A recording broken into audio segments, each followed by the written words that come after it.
So what I'm going to start with is Biden's last, his farewell speech. Okay. So let me get that out of here.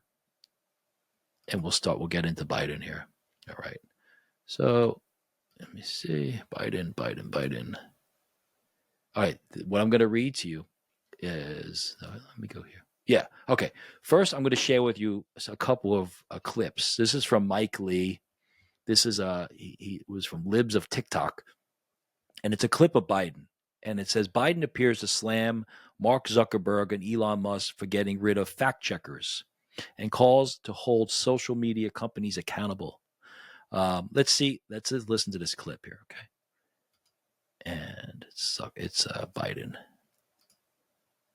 Okay, here we go. To protect our social media is giving up on fact checking. The truth is smothered by lies told for power and for profit. We must hold the social platforms accountable to protect our children, our families, and our very democracy from the abuse of power. Social media is giving up on fact checking. So right away, I mean, let's a little. This was his farewell was pretty much a disaster. We're going to go into it, but this is one point where he's criticizing them for getting rid of the fact checkers. I mean, if there's any doubt that his administration was an enemy of free speech, what else could we find? Okay, with the Twitter files and what Zuckerberg said from Facebook concerning Facebook and the fact checkers, these individuals who are determining truth, whereas the community, right, the community model that's on X and that Musk is using, and now Zuckerberg is going to go community notes, where the public, we check each other. That's in essence, something comes out. A couple of things go on X today, and I was like, that can't be true, and I'm pretty sure they're not. So people will verify and check, and I think that is really, we have an army, a whole country of journalists that are on the street and that no, it's not true. And of course, that how that coincides with AI is going to be very interesting. So I mean, Biden criticizing this is just really it's kind of embarrassing.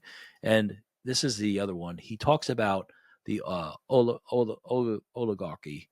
And let me play this again too. This is also from his farewell speech. Let me put this here.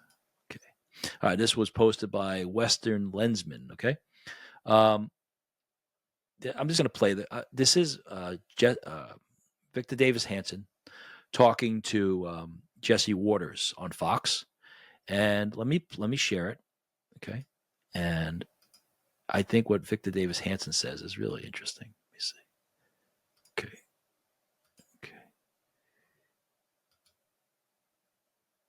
All right, here we go. Victor Davis Hanson. Let me go back. What is he talking about? Is that a legit warning? The subtext of that was that all of these so-called oligarchs that supported him in 2020 got tired of him. So Mark Zuckerberg gave him $419 million to work the 2020 election in key states, and he had no problem with that oligarch. Reid Hoffman, another billionaire, funded the E. Jean Carroll suit to go after Donald Trump. He had no problem with that oligarch. He gave the Medal of Freedom, Citizen Freedom, to George Soros, who pretty much did his best to destroy the criminal justice system in our big cities. So he's not credible. And when he talks about misinformation, the FBI conspired with Facebook to censor stories about the laptop that it was authentic, which it was, and then 51 so-called authorities supplied him on the prompt of Anthony Blinken before the debate with Donald Trump in 2020 to lie that it was Russian disinformation. They cooked it up. He cooked it up. Joe Biden via his own future Secretary of State. So it's just this projectionist party, Jesse. You saw today with the confirmation hearings. Do you start with the person and then do you invent the crime, Pam Bondi? Well, yeah, that's what you do. That's what you did with Donald Trump. You know that none of those indictments would have ever gone forward if one of two things have happened. It hadn't been Donald Trump, or if he had just said, I'm not going to run again. then they would have dropped it. But they picked him, and then they invented the crimes that'll never be brought against anybody else because they were fictitious. And it's sad. You know, They didn't VDH. even make an attempt. You know what? Look at Victor Davis Hanson, who's usually a pretty serious guy. I mean, he's just absolutely, he's laughing. I mean, Biden's projection, that was the word he uses, absolutely correct.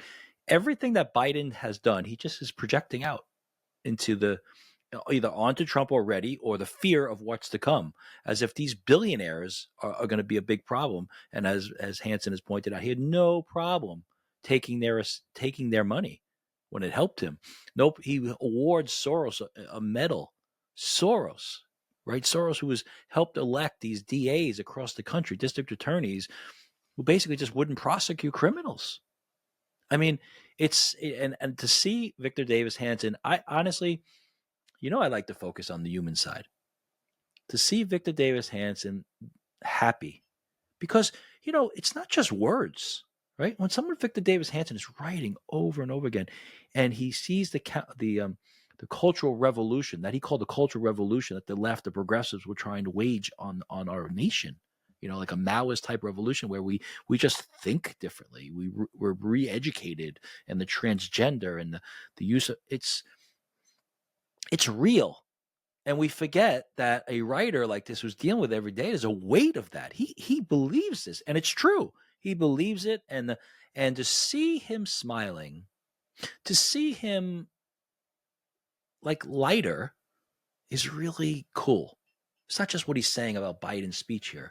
I like the idea that his whole demeanor, good for him. Good for him. He has been a great voice. As many people have been clear voices that aren't famous. And there's a weight on all of us when you see reality and you see what's happening to your country and your culture.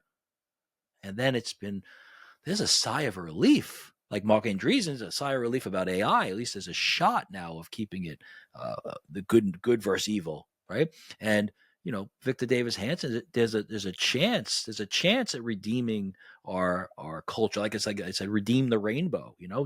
To stand firm in who we are, the Constitution, and open markets, free market system, and freedom to and the right to be grateful for your religion and take it into the public realm. Not that it's never part of the government, but you can praise God all you want in public. So the look at his face there, it makes me happy to see Victor Davis Hanson that way.